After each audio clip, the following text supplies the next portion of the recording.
You're listening to the Options Insider Radio Network, the home of the Options Podcast. For more quality options programs, visit theoptionsinsider.com or search for Options Insider Radio Network in your podcast provider of choice. Listeners can also access all of our programming through our mobile app available in the iTunes and Google Play stores. Select programs are also available via live stream at mixlr.com/options-insider.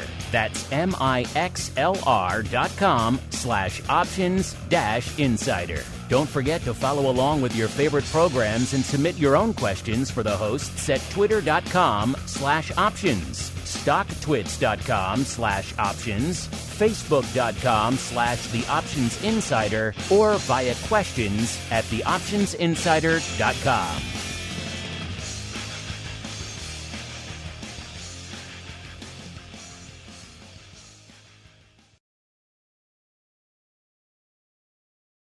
You wanted it, you got it. A radio program that helps teach you options trading inside and out, basic to complex. This is Options Bootcamp. Whether you want to learn how to protect your portfolio, generate income, or even become a master of volatility, the Options Bootcamp drill instructors will break it all down for you. Now, let's get you into peak options trading shape. Here are your Options Bootcamp drill instructors. All right, everybody. That music means we are back on Education Wednesday. Yes, the day here on the network where we take on all comers in the world of options education. We kick things off with the premier options educational program. Yes, it is time for Options Bootcamp. My name is Mark Longo from theoptionsinsider.com, as well as, of course, from the ever exciting Options Insider Radio Network. Reminding you out there, if you haven't embarked with us yet, I know a lot of you have, but if you haven't joined us yet on the journey on the Plus and the Pro, you're missing out on a whole bunch of fun stuff. We just had Pro Q&A number 6. Hard to believe we already are at number 6. Seems like we just kicked this whole thing off a couple of days ago, and we kind of did, but we're already up to 6 there. Options oddities, whole bunch of other fun stuff. You know, if you join after the fact, it's not too late. You can still access those as well. You can get your own exclusive podcast feeds. You can check out all those shows on demand. You get some early taste, some early dose of shows. And when we record them and they're going to come out a week or so later, guess what? Our pro folks get access to them early. So a lot of cool stuff. Check it all out for yourselves. Theoptionsinsider.com/pro is the place to go to learn more. And of course, keep hitting us up with those questions, those comments, those insights, those pearls of wisdom.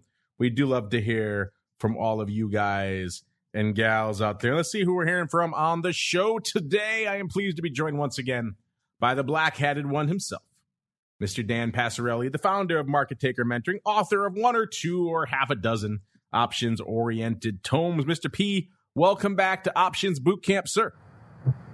Well, hello.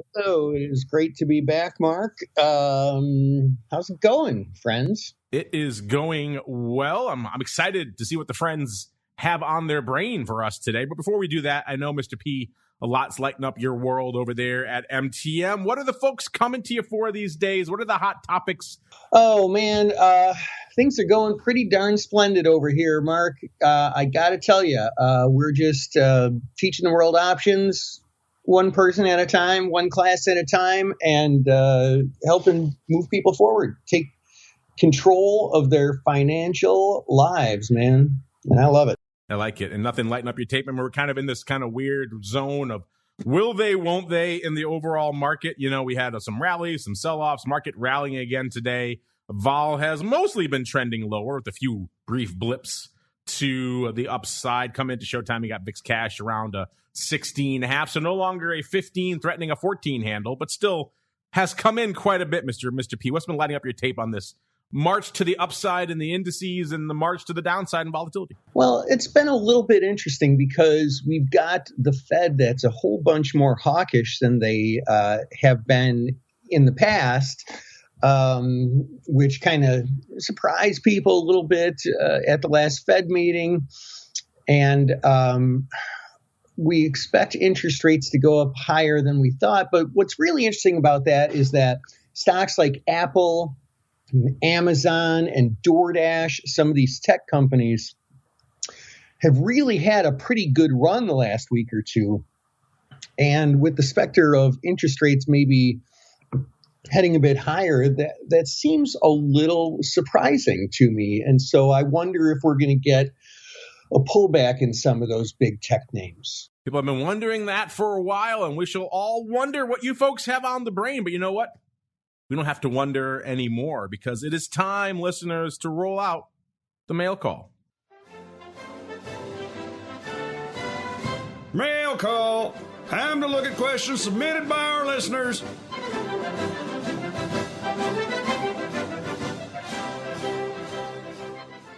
All right, everybody, let's do it. Let's unleash the masses here on Options Bootcamp. See what you have on the old brain. Remember, our Pro and Plus folks get bumped to the top of the list, like our friend here, Nichols. He wants to know, hey, Bootcamp dudes. Well, hello, Nichols. Says, been boning up on my back catalog of shows and listening to the discussions about calendar spreads. I also heard the recent Pro Chat with Don S. That was our recent Pro Q&A from a week or two ago, listeners, where we had Don Schlesinger, who's very legendary on the short vol side of the fence. And as Nichols points out, he also had a dim view of calendar spreads. You are correct there, Nichols. He wants to know, why are these things so befuddling to so many people? Calendar spreads. I've often referred to them as the options 201. Some folks may even say the options 301. They are a wee bit more advanced, and as you put it, I like it, befuddling. They are befuddling to a lot of people. Think about it, Nichols and everyone else out there. You buy an option, you buy a call, you buy a put. You have a pretty straightforward sense of what you're looking to happen with that trade, right? If you buy a call, for a lot of people, they're looking at it from a directional perspective.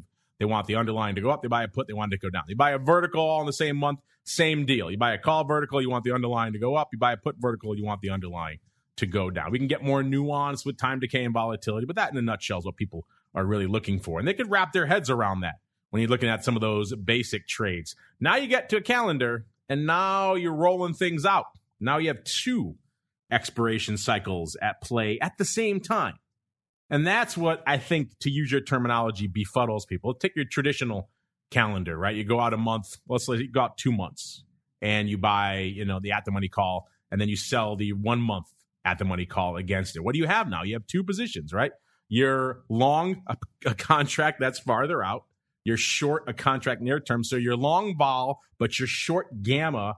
You kind of want the underlying to move because you're long vol, but you don't want it to go anywhere because you're short gamma. So there's a lot of these contrasting things at work in a calendar spread that for a lot of people are not easy to wrap their heads around. And so I think, Dan, it makes a lot of sense to me why people are, quote unquote, befuddled by calendar spreads. Do you find calendar spreads befuddling? And also, a lot of people come to you at MTM. Are they, quote unquote, befuddled by calendar spreads? And what are your thoughts here from Mr. Nichols, sir? Oh, so much befuddling. There's befuddling left and right around here. Befuddling all over the place. My take on calendar spreads is they are one of the most powerful trades that you can have. You can get a lot of edge with them and put on some really statistically sound trades. But like the only, I don't even really want to say caution, because I'm a gigantic fan of calendar spreads, but the only, I guess, caution is a lot of people oversimplify them, and it leads them to poor results. They're a bit more nuanced than it comes across on the surface. A lot of people look at the textbook picture where it's like, this curved line on this side, curved line on that side, and they say, oh, okay, it's got to be at the strike at expiration. I get it. I'll put it on. But if you want to do it with any semblance of an edge, do it like a professional, do it in such a way where you can reasonably expect to win long term. There's just a lot more to it. The volatility really comes into play. It is not the most important thing, but it is an important thing. Yeah, you're looking at the term structure of this name now, which is not something you really have to worry about if you're trading all in the same expiration month with a vertical, for example. You're just looking at the skew there. You're not looking at the term structure. Now the term structure comes into play. Is the month you're buying bid up over the month you're selling? You hope so. That's what you want in those types of environments. Or is it cheap?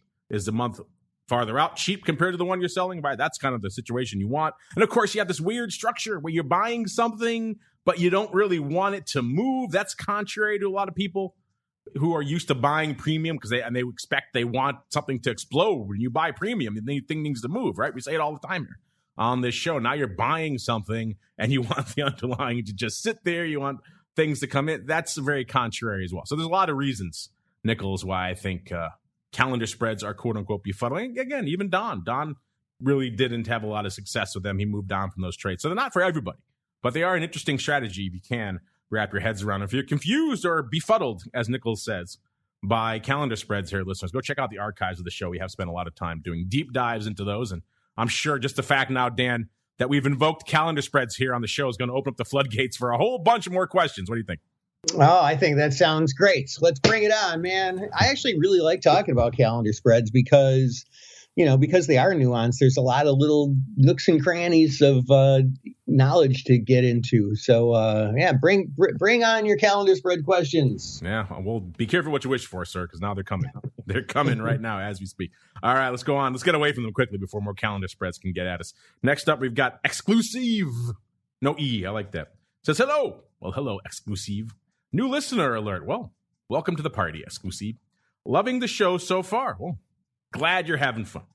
He or she goes on to write, still new, but was confused about Dan's comments, RE portfolio margin on the last OBC. Why does he perceive it as dangerous for new traders? Looks like we have a couple about portfolio margin. It's got a similar one here from Milky with an I. I guess we'll just do both of them together here, Dan. Milky with an I wants to know. He says PG. I think he means PM for portfolio margin. We can go for PG. Maybe he thinks it's parental guidance. Why is portfolio margin locked to accounts above 100,000? Seems somewhat limiting. If it's better, why not open it up to more accounts? Yeah, this is going back to our last episode, listeners, where we talked about Reg T, kind of your traditional type of margin and how it's not really the best. There's some standard percentages that they're going to hold in reserve, almost regardless of what else you have in the account that could potentially offset that risk. Portfolio margin does a much better job of accounting for offsetting risks and offsetting positions. But also, as Milky points out, it usually requires more capital. We talked on the last show, IB requires you to have 110,000 in the account. TD requires 125,000. It's going to vary by broker, but it's usually somewhere north of 100 grand for a lot of interesting reasons. But Dan, as what was it? Exclusive points out, exclusive. There's no E. I like that. You were a little bit more hesitant to recommend it. So let's start there. Why did you, I think you called it enough rope to hang yourself. So why do you have that kind of view of portfolio margin? And then B, the related question from Milky, why is it locked to only accounts over 100 grand? I think I specifically said they give you enough rope to hang yourself and then give you another rope. Yes, I think you did say that. You're right. Yeah, I mean, look, man, if you have a lot of experience and you're smart and you've got your system down, portfolio margin can be great for you, man. You can really ramp things up and have your trading really be a business. But, there's this often cited statistic that something like 95% of traders lose money. And it's true because most traders are not like you, the folks who are listening to this podcast and putting in the effort to learn and investing in yourself.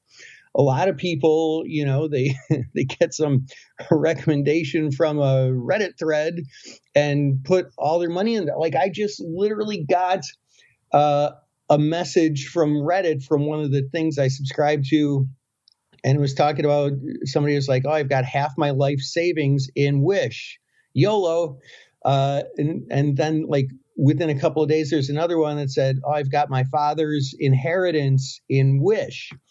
It's like, are you kidding? Like, why would you do like that's absurd. And so people make bad decisions. And I mean, look, man, I'm definitely like a freedom sort of guy, like I want people to have as much personal freedom as they as humanly possible. But geez Louise, man, sometimes you got to protect people from themselves, because the thing is with Reg T margining, generally speaking, you can only lose what you put into it, or, what is withheld with margin. It's not 100% true 100% of the time, but you're protected from yourself. Like, you can knock your account down to zero.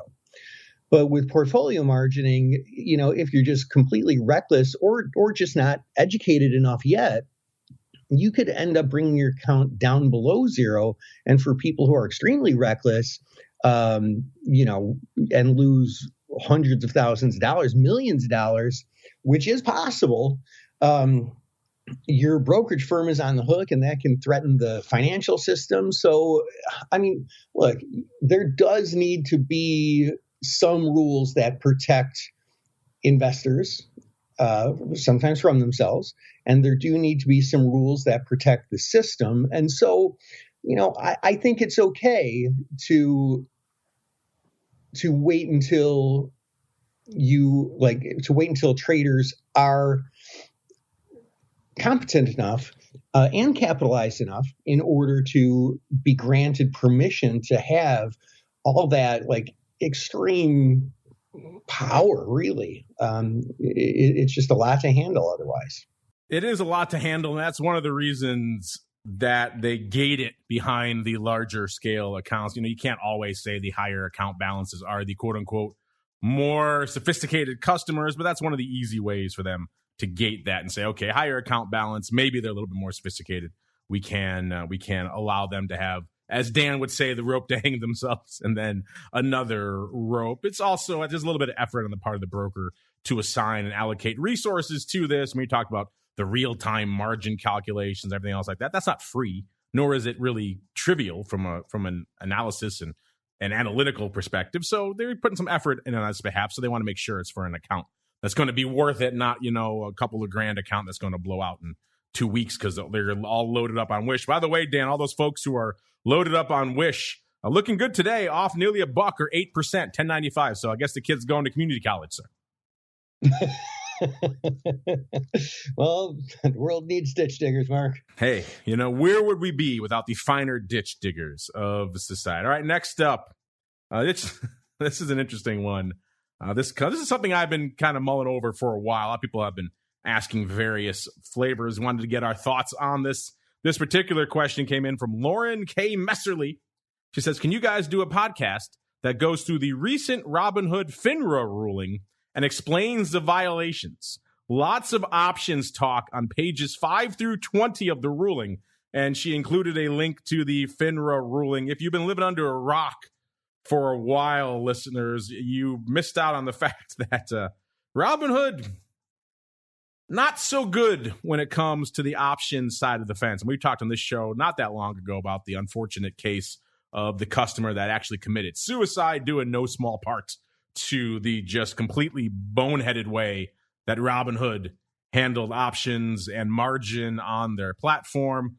And Robinhood knew this was coming. They knew they had taken some hits. The SEC already fined them $65 million. I'm not sure if the SEC fine is separate exactly from the FINRA. I think you need to dig in a little bit. That's more along the lines of payment for order flow and ripping off customers from that perspective, or in the terminology, the parlance of the SEC, depriving customers of $34.1 million. They said even after taking into account the customer savings from not paying a commission, so the SEC fined them $65 million. That's our historic fine.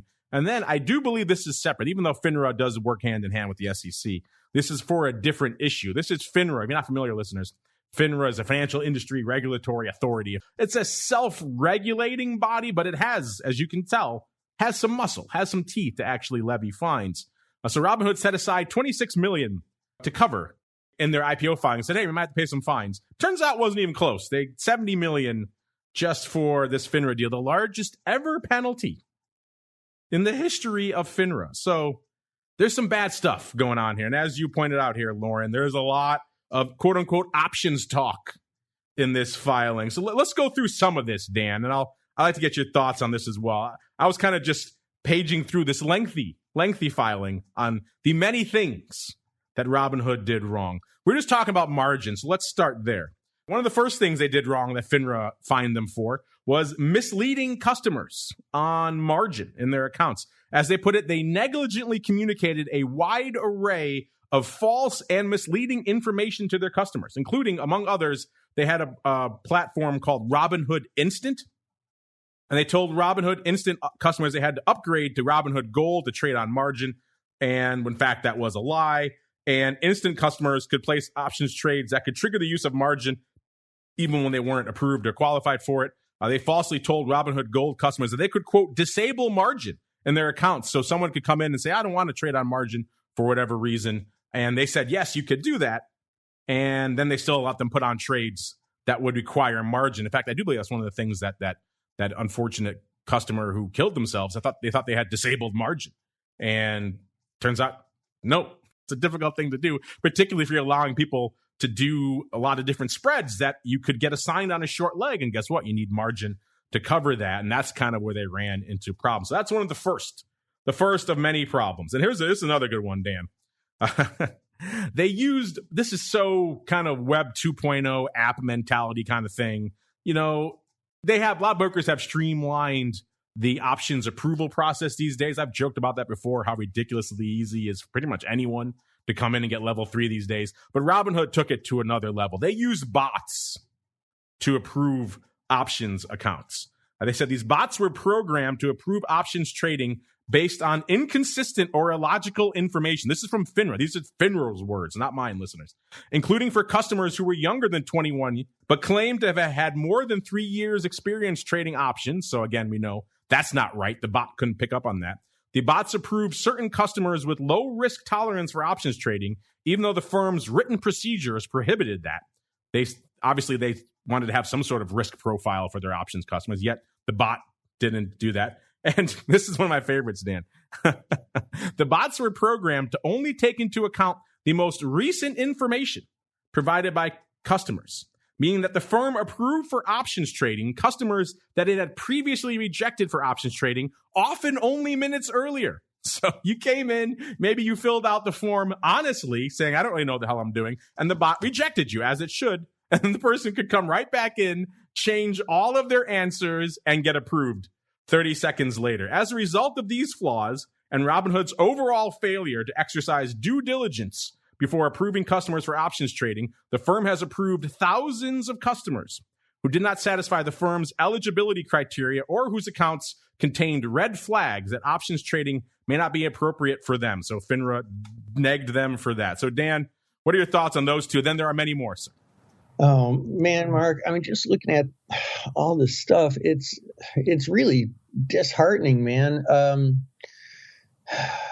I mean, it's always my hope that people who are big players in our industry are doing the right things. And I don't know if Robinhood just had gross incompetence or if they're intentionally doing the wrong things.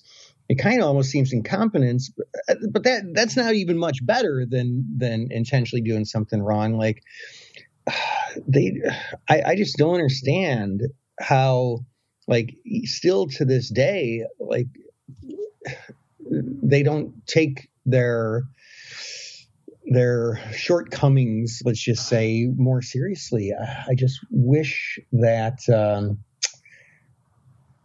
Yeah, I don't know. I don't even know what to say sometimes. Yeah, you know, this to me is so emblematic of a lot of this, you know, kind of Silicon Valley startup mentality. You build a platform, you scale it at any price, right? Just grow it as fast as you can so you could flip it to the greater fool, which is the public. And that's, of course, what they're trying to do now with the IPO. So they're just going to eat up all these fines because they have to get to that IPO. They have to get to that liquidity event for their early investors. And, you know, damn the consequences, including this. They allowed over 800,000 customers to use margin who either didn't want to or couldn't or shouldn't have. They approved 818,000 customers for options trading that didn't have margin ability or shouldn't have been allowed to use margin ability. So that gets back to them saying you have margin turned off when you don't.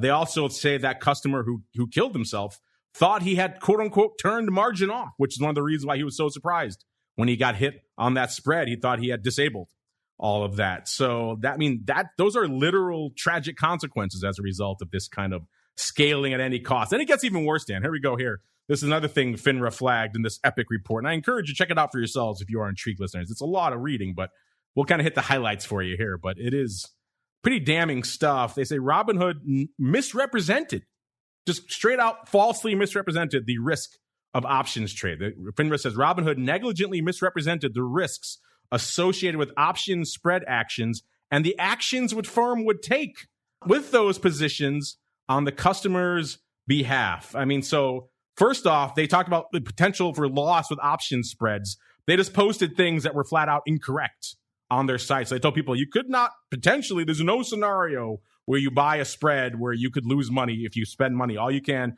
the only risk is the outlay for that spread, when we know there are some scenarios where that is not the case. They say as a result of these negligent misrepresentations and omissions, at least 630 customers incurred losses totaling nearly $6 million. And then this one to me is just flabbergasting, Dan. They lied about closing out positions prior to expiration. So FINRA goes on to say, in addition, on its website and emails to customers, Robinhood falsely assured customers that they did not need to take action to mitigate risk in the days and hours preceding options expiration. Everyone knows even like a low rent broker is going to send you some sort of notice. Hey, you have options expiring soon. Maybe you want to pay attention. Maybe you want to do something with it. Robinhood says, don't worry. We'll take care of it for you. On its website, Robinhood informed customers that if the stock went, quote, below the low in the case of call credit spreads or above the high in the case of put credit spreads at expiration. I love this terminology. Robinhood would, quote, automatically let both options expire worthless, so you don't need to worry about checking the app. These statements failed to disclose that if customers relied on Robinhood statements and did not close their positions, their short options could still be assigned, resulting in loss. So they told people, don't worry about it. Don't sweat it if you have short positions going into expiration, because if they're out of the money, we'll just let them expire worthless for you. Not even mentioning the fact that anyone could come in and exercise those, and they could be hit on that position. Moreover, during the week that customers' options contracts were due to expire, this is good, Robinhood sent customers emails stating that for short options positions, you've already set aside the appropriate collateral for assignment. This statement was false in that it did not account for the fact that customers needed to take additional action to mitigate the risks in the days and hours preceding expiration. And they say many customers who have relied on Robinhood statements experience significant losses. They talk about a specific example on September 4th of last year. 130 Robinhood customers had short Tesla spreads, incurred huge losses because they were signed on their short options after hours while their long options expired worthless. Yes, that's exactly what could happen, and Robinhood said it can't. On average, these customers lost tens of thousands of dollars, even though Robinhood had informed them that their maximum losses would be a fraction of that amount. And this is the one I can't believe. Robinhood also falsely told customers who had entered into option spread transactions that the firm would sell rather than exercise their long options if they did not have the buying power or underlying shares necessary for exercise. In fact, Robinhood exercised many of those customers' long options anyway, causing the customers to incur significant losses. So they sent you an email saying, don't worry about it if your thing goes in the money and you don't have the cash to cover it, because we'll just sell it for you. And then they didn't even do that. They just straight up lied to people. Isn't this stunning, Dan? Yeah, you know what? It really is stunning because I'll tell you what, like when a lot of this meme stock GameStop stuff started, my son was kind of one of the millennials who was jumping in on this stuff. And he was like, yeah, this is something I read on Reddit. And like they would often criticize the industry. And he would say, well, is this true? And I'd, look at it. And sometimes it's just like something I was extremely intimately familiar with. And I'd say, well, no, that's not really right. Sometimes I'd have to look it up. And I did a lot just because I was very curious. And, like a lot of times those guys got it really wrong. Like they were just not like they didn't really understand how it worked. And they were kind of like beating up the industry, not really rightly so in some cases. But then when FINRA comes out and they really did their due diligence and found what's wrong and found all these blatant, just, I don't know what else to say. you know, it kind of makes me mad, because I think that options sometimes gets a bad rap by a lot of people who don't understand it. And I spend a lot of time defending the virtues of it and all the good that comes out of it. It levels the playing field for the average Joe to the options pro. Like, you have the exact same tools that billion-dollar hedge fund people have. And then, when you have this, like, man, it does kind of make me mad.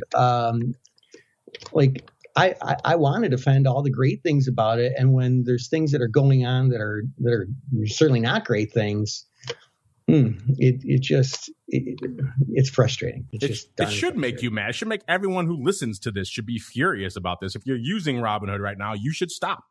This is terrible. This is all terrible behavior. This is a terrible way to handle customers. Again, this is scaling their platform at your expense, quite literally, listeners. The SEC already said they ripped off their customers to the tune of 35 million, and then they fined them 65 million for bad order routing, which again goes back to the earliest days of Robinhood. Everyone in the industry said, hey, if you're not paying for it, then guess what? You're the product, and they're selling your flow aggressively, and that's exactly what happened. And the order routing was terrible as a result. And now FINRA coming along, looking at the actual transactional side and saying, yeah, the options side, no bueno. There's more, Dan. We're not even done here. So in addition to talk about the bots approving accounts, they lied about who was actually overseeing that. They're supposed to, in their documentation, they say they have registered options principals overseeing the approval of accounts for options trading, but that's not true. It's actually bots. The actual review process of reviewing these accounts that were approved by the bots, and again, these bots are spitting out thousands, tens of thousands of accounts per week. They say these actual principals only reviewed about 20 options accounts per week were actually seen and reviewed by a human. They say principals at Robinhood review on a weekly basis less than 0.1% of accounts to ensure that the bots function as programmed. Let's see that the firm's team of principals previously reviewed only 20 applications per week. So they tried to jump that up now to 500 per week, but still, it's kind of, the horse has already left the barn here. So, and then in addition, perhaps most disconcerting, another reason why you should get the heck out of Dodge, listeners, if you haven't already, is that these problems, a lot of them are still happening.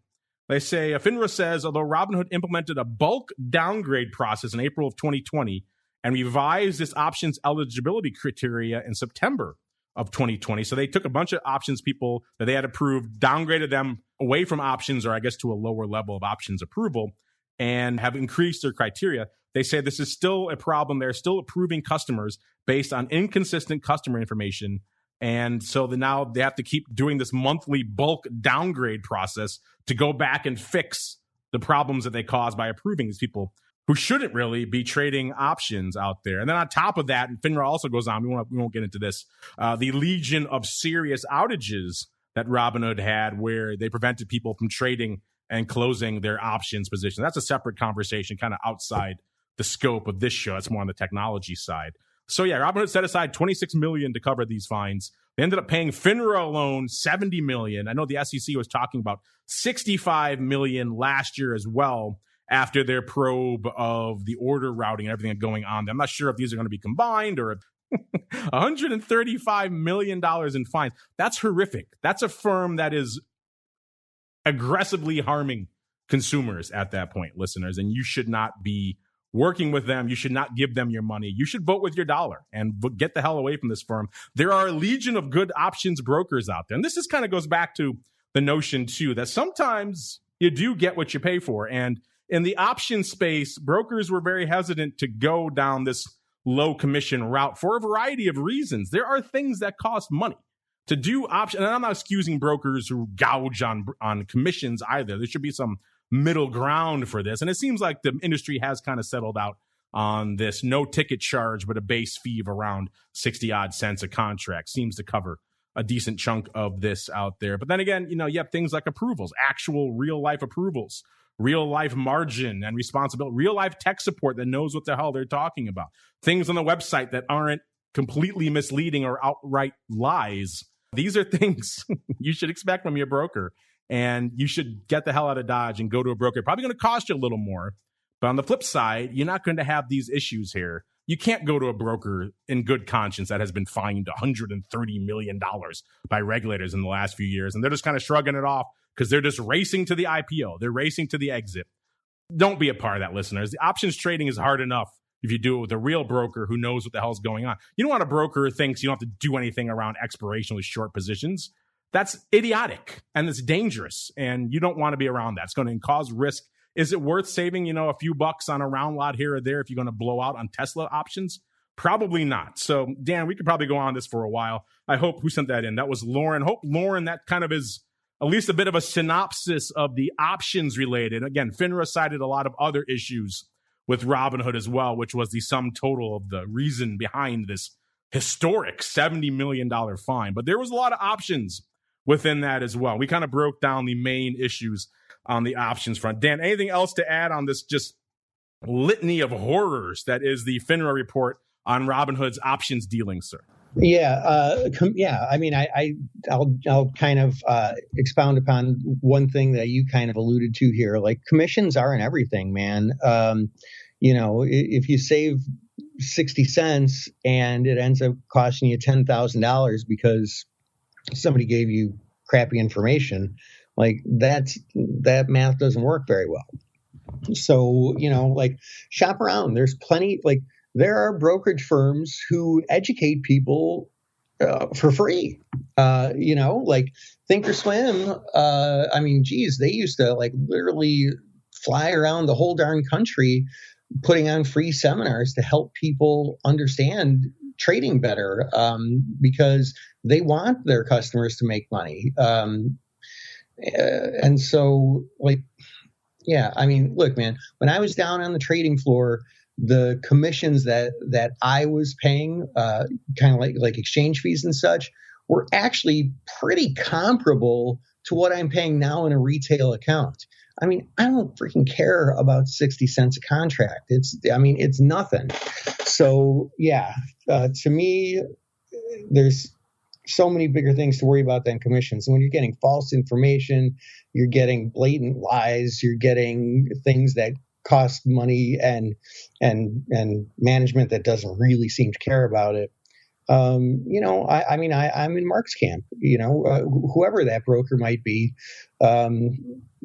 that's part of your due diligence. And, I think you should take Mark's advice and download this report, read it for yourself, and see what you think about it, and see if it's a firm you want to do business with. Yeah, if $135 million is the cost of doing business for them, then you don't want to do business with them. Get the heck out of Dodge. Dan, we could end on that, but that's kind of a sour note. Let's end on something happier and more out. Let's go to this one here from Marie. She wants to know, any new books on the horizon for Dan? So, Mr. D, you got any new tomes in store for us, sir? Oh man, I got this one that I want to write, but I'm just trying to find the time to commit. I probably mentioned on the show like a year ago, and haven't even moved on it at all. Is that your autobiography of Mark Longo from the early years till now, Volume 1? That the one you're talking about? Yeah, the expose. The Rise of the Options Insider, Volume 1, the early years.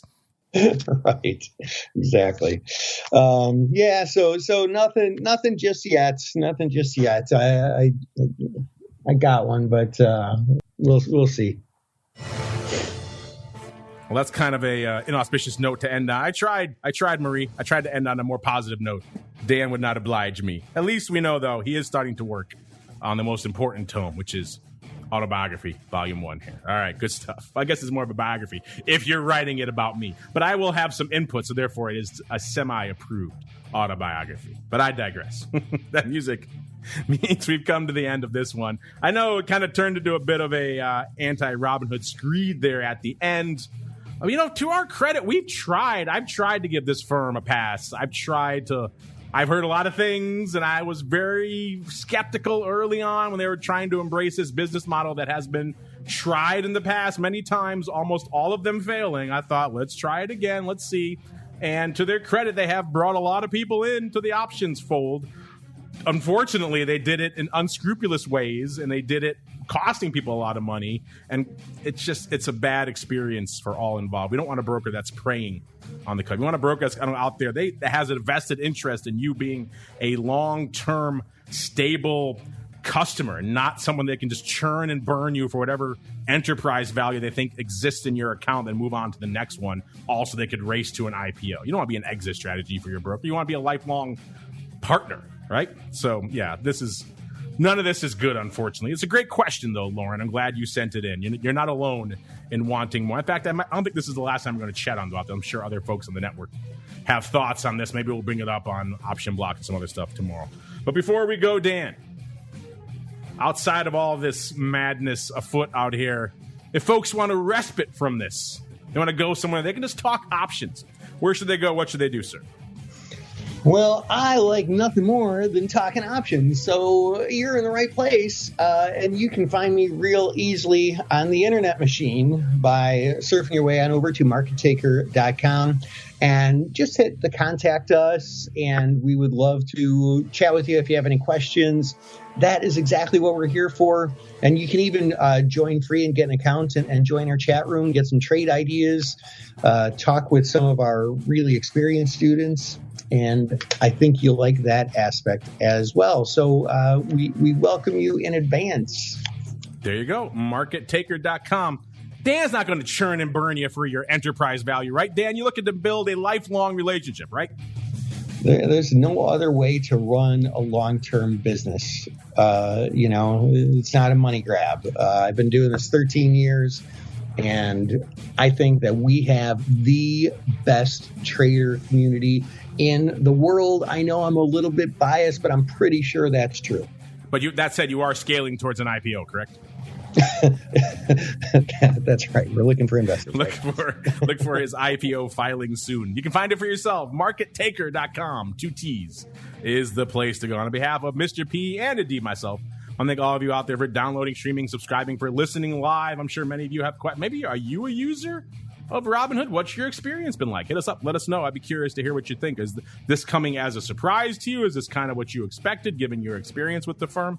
I'd be curious to hear your thoughts. I know a lot of you have them out there. And, of course, later on today, if you're listening after the fact, you'll get your second dose of Education Wednesday. Brian and I did a sweet huddle last week. It was really fun. If you're a pro listener, you already got it on your exclusive pro feed there. Of course, back again tomorrow.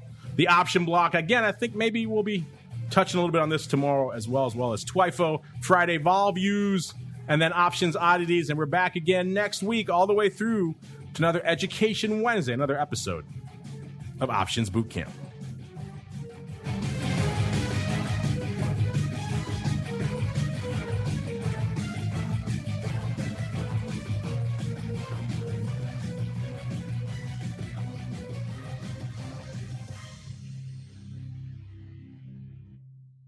You're listening to the Options Insider Radio Network, the home of the Options Podcast. For more quality options programs, visit theoptionsinsider.com or search for Options Insider Radio Network in your podcast provider of choice. Listeners can also access all of our programming through our mobile app available in the iTunes and Google Play stores. Select programs are also available via live stream at mixlr.com/options-insider. That's mixlr.com/options-insider. Don't forget to follow along with your favorite programs and submit your own questions for the hosts at twitter.com/options, stocktwits.com/options, facebook.com/theoptionsinsider, or via questions at theoptionsinsider.com.